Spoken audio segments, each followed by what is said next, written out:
Eccoci qua ragazzi, bentornati sul canale, buongiorno a tutti. Il punto in casa Napoli, qualche notiziola di mercato, ancora la situazione su Antonio Conte, qualche giornalista o presunto tale, a mio avviso, da redarguire perché non possiamo star zitti, e un commento sulle parole di ADL nella serata della presentazione del film Sarò con te. Prima di cominciare ovviamente vi invito ad iscrivervi al canale, attivate la campanella delle notifiche se vi iscrivete, così restate aggiornati cronologicamente su tutto ciò che succede sul canale stesso. Un bel like a questo video che non guasta mai, fa piacere a me, sfrizza l'algoritmo e gli dà un po' di brio, diciamo, verso questa estate. Partiamo, altrimenti per tutti gli argomenti da trattare poi ci dilunghiamo troppo e non mi va. Partiamo dal mercato, uno scambio in vista, o almeno si legge che potrebbe esserci uno scambio in vista tra Lazio e Napoli, ovvero Simeone a Roma e Luis Alberto a Napoli. Non discuto le qualità tecniche di Luis Alberto, non sappiamo le modalità, se sia uno scambio alla pari, se credo possa essere Simeone più un conguaglio economico, perché lo Tito comunque non è che sui prezzi fa gli sconti a nessuno. A livello tecnico non discuto Luis Alberto, sappiamo che Simeone potrebbe partire o chiederà la cessione visto il poco utilizzo di quest'anno.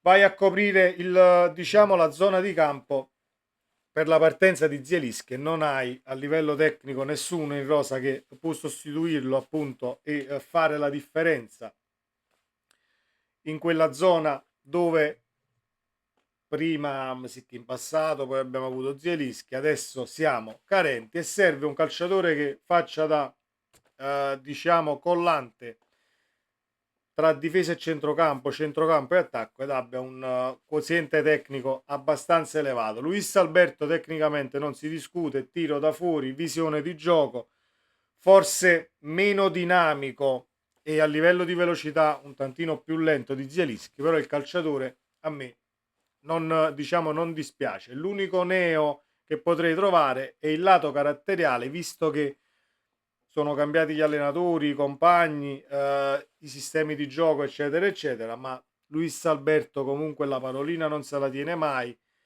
è sempre una mina vagante che potrebbe, diciamo, metter zizzania tra compagni e al limite il futuro allenatore del Napoli, ma questo è solo un mio punto di vista, però è una cosa che non bisogna sottovalutare il lato caratteriale di chi poi porti in rosa, perché altrimenti ti ritrovi con 5, 6, 7 calciatori del genere e può scoppiare il putiferio nello spogliatoio.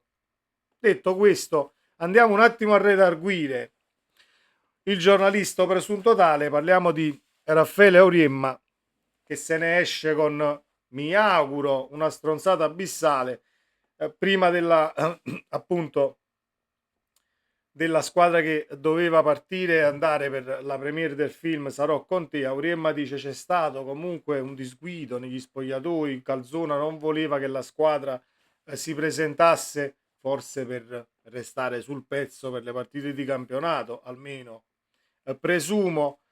Ci sono state delle discussioni, ma poi la squadra è stata comunque, gli è stato dato libero arbitrio a tutti i componenti della squadra Napoli. Volete andare, andate, non volete andare, non andate. Tant'è vero che si legge anche che Spalletti era stato avvisato di questa cosa già a inizio settimana, che la squadra non doveva esserci alla presentazione del film. Poi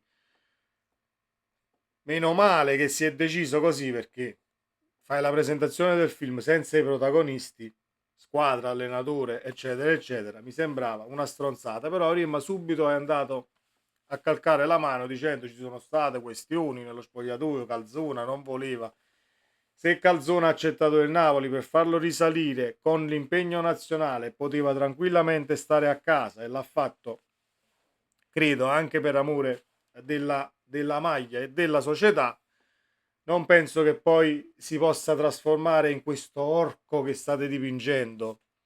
Non fa muovere la squadra, qua non devi andare là, non devi andare di qua, comando io. Non credo che sia andato così, quindi cara Auriemma, purtroppo sappiamo che diciamo sono stati abbassati gli alimenti, per quanto percepivi, credo, dal punto di vista stampa e Napoli, quindi abbassando un attimo gli alimenti, diventando un attimo, non voglio dire la ruota di scorta, ma passando in secondo piano, ecco, a livello di opinionismo partenopeo, ecco che ogni qualvolta bisogna sputare sul Napoli, non ci pensate due volte, quindi state calmi e riportate le notizie per come sono, perché poi Calcio Napoli 24 l'ha riportata per come era, i calciatori non dovevano essere della serata, poi mercoledì, se non erro, è stato dato il libero arbitrio a tutti per andare appunto alla prima del film Sarò con te, ed è stato deciso in tutta pacatezza. Calzona non è stato allontanato, è andato via dal campo di allenamento per un attacco febbrile 2 giorni fa. Non è successo niente di che, o meglio, mi auguro che non sia successo niente di che. Passiamo un attimo per solo la situazione Conte e vediamo cosa sta succedendo e arriviamo alle parole di ADL per quanto riguarda la serata. De Maggio ha sentenziato: Conte non arriverà a Napoli, non sarà l'allenatore del Napoli, il Napoli ha già l'allenatore del futuro, non si può dire chi è perché è ancora sotto contratto con un'altra squadra. Queste sono le parole, ovviamente, di Walter De Maggio.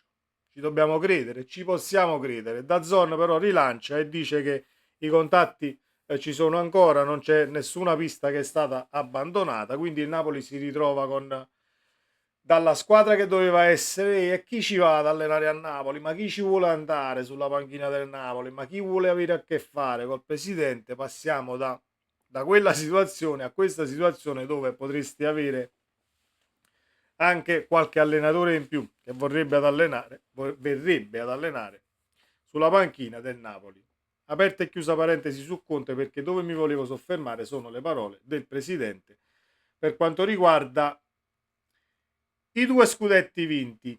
Chi credeva di vincere 2 scudetti di fila è un illuso. Il presidente il 7 maggio, quando ci fu la festa, il 7 maggio credo, il 6 o il 7 maggio scorso, quando ci fu la festa per lo scudetto, disse: vogliamo vincere, continueremo a vincere, vincere, vincere, vincere. Vi ricordate il discorso del presidente? Lo avrete visto anche postato su tutti i social. Ad oggi ovviamente se ne esce che chi vuole vincere 2 scudetti di fila è un illuso, ma non sta dicendo una castroneria, non sto sindacando, appunto, non sto dicendo che sta esprimendo il falso, tanto è vero che lo ricordiamo, tanto per ricordarlo, questi sono gli ultimi 50 anni di Serie A e non c'è una squadra al di fuori di Milan, Inter e Juve che abbia vinto 2 scudetti consecutivi. Lo vedete così dalla grafica. Qui c'è la Lazio, c'è uno scudetto al Toro, ci sono i 2 scudetti al Napoli nell'epoca di Maradona e la Samp. E questo invece è fino ai giorni nostri, dove vediamo uno scudetto alla Lazio, uno scudetto alla Roma e lo scudetto al Napoli. Il resto è tutto monopolio nordico a strisce. Quindi De Laurentiis non ha detto una castroneria.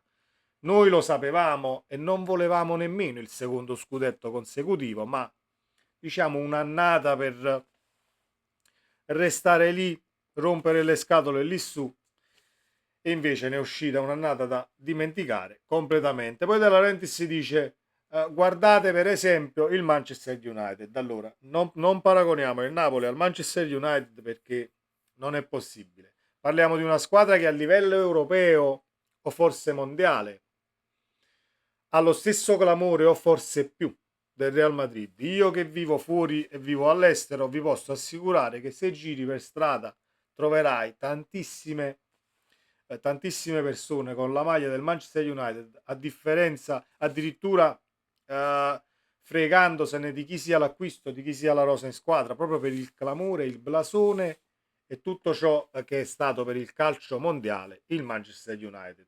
Aperta e chiusa parentesi. E Laurenti si dice: guardate il Manchester United alti e bassi in quest'ultimo periodo. Io dico: guardatelo voi società e tu presidente il Manchester United, perché ecco qua, questi sono gli allenatori del post Ferguson.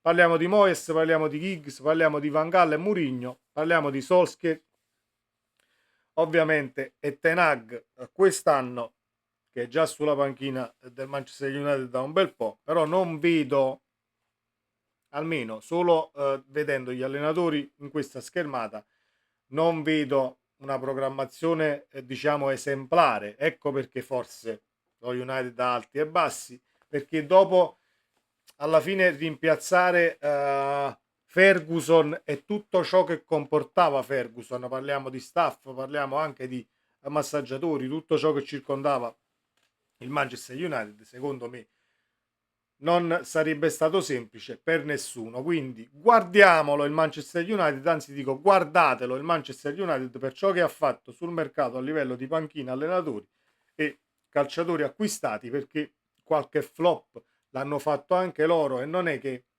il Manchester United è così per puro caso che abbia avuto alti e bassi. Ci sono state delle scelte che forse non sono state azzeccate o scommesse, diciamo, che potevi vincere ma non hai vinto. Ecco qua, quindi prendiamo esempio da questo punto di vista, ma non ci paragoniamo assolutamente al Manchester United, squadra tra le squadre più importanti al mondo da sempre. Quindi i paragoni lasciamoli, diciamo, da parte da questo punto di vista, però guardiamolo, il Manchester United, avete visto, steccare gli allenatori, cari ragazzi, è un dato di fatto, porta a sfracelli, e l'abbiamo visto noi negli ultimi 10 mesi, ne abbiamo steccati ben 3, quindi ci siamo tolti tanti sfizi da questo punto di vista. Conclusi questi 4 argomenti, io vi auguro una buona giornata, restate sintonizzati sul canale perché uscirà, credo, anche un altro video per quanto riguarda ancora qualche notiziola di mercato. Dobbiamo entrare in Udinese-Napoli, partita che si giocherà lunedì sera, andremo a vedere come sta la nostra squadra con probabili formazioni, eccetera, eccetera, eccetera. Forza Napoli sempre, ciao!